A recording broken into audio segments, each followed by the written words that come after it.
Hello everyone, and thank you for coming. I would like to start by acknowledging with respect that we are on the traditional lands and unceded territories of the Lekwungen-speaking people, also known as Songhees and Esquimalt First Nations communities, and we thank them for their stewardship, their care, and leadership on these lands. My name is Nikki Otteson, and I have an organization called the Backpack Project. The Backpack Project delivers donations of mutual aid and humanitarian aid to members of our community who live without homes. I have been supporting my community for the last 14 years. These supplies I receive are donations from people who live all throughout the CRD. They are from concerned, compassionate community members who believe that no one should be without a home and that everyone in our community deserves safe, secure, affordable housing. Saturday, September 25th, 2022, during the third wave of the COVID-19 pandemic, at a time where there were public health concerns and media reports of outbreaks in hotels among the homeless community, I was called by my friend and outreach worker Millie to bring donations to Topaz Park to help set up a respite tent for people to find shelter during the pandemic. That night, I brought a carload of brand new items that were donated by my family. Most of these items were brand new and still in packaging. Items such as cots, sleeping bags, air mattresses, pillows, and blankets, as well as household first aid supplies. These items were confiscated and impounded by Victoria bylaw officers the very next day. Shame! 21 days later, some of the items were returned to us. Of the things that were returned, all of the new blankets and sleeping bags were removed from the original bags and thrown into garbage bags. Plastic packaging had been removed and new boxes had been opened, and $500 worth of property was missing. Shame. I filed a claim in April of 2022 with the Civil Resolution Tribunal, which is an online process for claims under $3,000. It took 11 long months to go through this process. On February 17th, 2023, sorry, it's for my husband. The adjudicator dismissed my claim because they found I did not have standing in my dispute, meaning I was not successful in establishing that I had property interest in the donated items. To quote, in other words, I find that only if Mrs. Otteson owned or had some beneficial interest in the items would the city owe her a duty to take reasonable care of the items or be responsible for improperly handling or disposing of them. As the items were undisputedly going to be given to the unhoused individuals at no cost, I find Mrs. Otteson had no beneficial interest in them. Shame. And so I focused my analysis on the item's ownership, end quote. While I am disheartened by the decision, I was relieved to learn that the adjudicator also dismissed the city's claims of $5,000 for legal fees against me. To quote, I also find the city's claimed legal expenses are disproportionate to Mrs. Otteson's $500 claim, end quote. I have been ordered to pay $25 for the city's submissions fees from the CRT, which I will be doing at the end of this conference. The $25 will be paid to the city in nickels. Yeah! Woohoo! That's awesome. These nickels are symbolic, and they represent the Crown's long-standing policy of taking the last nickel from the poor. Yeah. This process has been long and arduous and stressful for me, a person who has a warm home and a computer and access to internet. I can only imagine how hard it must be for people to file a complaint or a claim who live outside in tents and who are being harassed and displaced and traumatized on a daily basis. People who are without transportation and are constantly having to retrieve their possessions that are being impounded. Each bylaw officer can use individual discretion when deciding the appropriate action or punishment of an individual. They are known to harass and torment individuals they don't like and give preferential treatment to those they do. These types of arbitrary punitive decisions that are made by bylaw officers each day are harmful and traumatizing to vulnerable people in our community. and it has been well documented the language and actions of some bylaw officers is discriminatory, inflammatory, classist, and racist. These people are already living in extreme poverty without access to basic necessities in order to sustain life, such as food, water, sanitation, and shelter. It is also well known in the unhoused community that if your belongings are impounded by bylaw, chances are you won't get them back.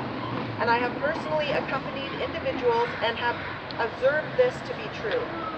Each day, city employees confiscate, impound, and trash thousands of dollars worth of humanitarian aid donated by caring community members, schools, organizations, and businesses.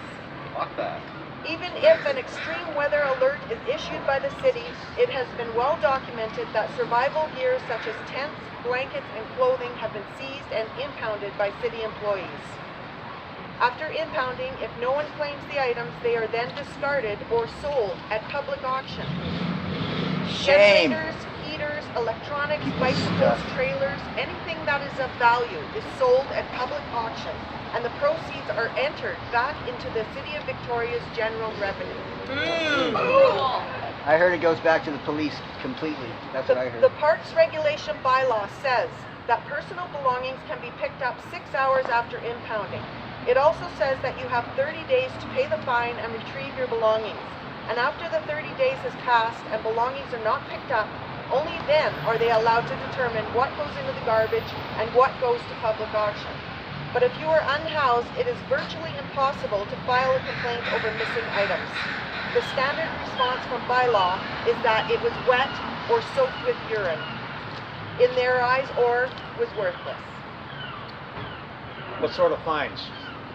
What sort of fine would a person have to pay to get Up it to back? $3,000. In some Whoa. cases, some people have accrued up to that point, and we're expected to still pay that amount. We were able to get a few of those people dismissed, but very small Not amount. happening.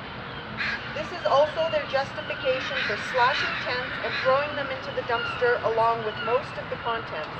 These contents that are judged as garbage in many cases are essential items for survival, such as food, blankets, sleeping bags, and clothing, and also contain valuable personal items necessary to health and access to services, such as birth certificates, ID, life-saving medications, cell phones, and bus passes. Along with the loss of essential items, they also lose items of irreplaceable worth, including family photos, journals, artworks, and the ashes of loved ones. I have often wondered how many thousands of dollars are spent each year on dumping fees at Heartland Landfill, to trash donations that have been handed out from outreach groups and non-profit organizations throughout the city. And how much money does the city make every year from the financial proceeds of impounded items of the unhoused that are sold at public auction? The current way that bylaw officers operate is discriminatory, punitive, and wasteful, and the city's lack of response and inaction on numerous complaints and pleas from both the housed community and the unhoused community only emboldens bylaw to continue to inflict unnecessary physical, mental, and emotional trauma on community members whose human rights are being violated each day. There are many groups and organizations of compassionate individuals throughout the CRD whose goals are to support people in our community with humanitarian aid while they wait for safe, affordable housing. These people dedicate their time, money, energy, and resources to help vulnerable community members, only to find that their hard-earned contributions end up in the landfill.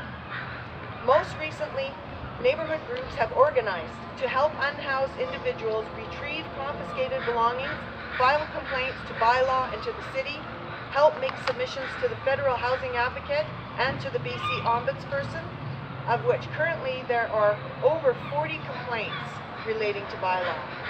There are also community members who are actively documenting and compiling evidence of human rights violations and collecting affidavits. There are lawyers' firms in both Victoria and Vancouver who are preparing legal claims and charter challenges on human rights violations against the City of Victoria as we speak.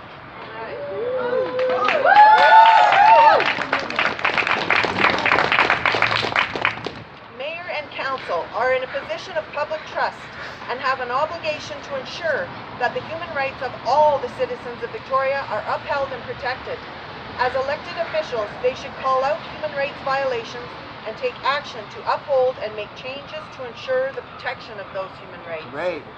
Unfortunately, it seems that the urgent requests from members of the community to mayor and council to ensure that the bylaw department is practicing administrative fairness and following the BC Ombudsperson Best Practices Guide for Local Governments on bylaw enforcement has fallen on deaf ears.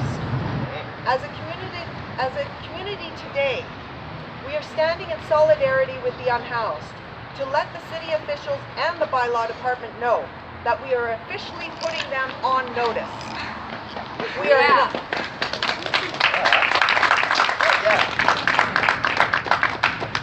We are no longer willing to tolerate the egregious actions of bylaw enforcement officials and the inaction of mayor and council to protect the human rights of all citizens. Yeah. We will seek all legal avenues necessary to protect those rights. Housing is a human right. Go! Go! Hey, Nikki. What do we want?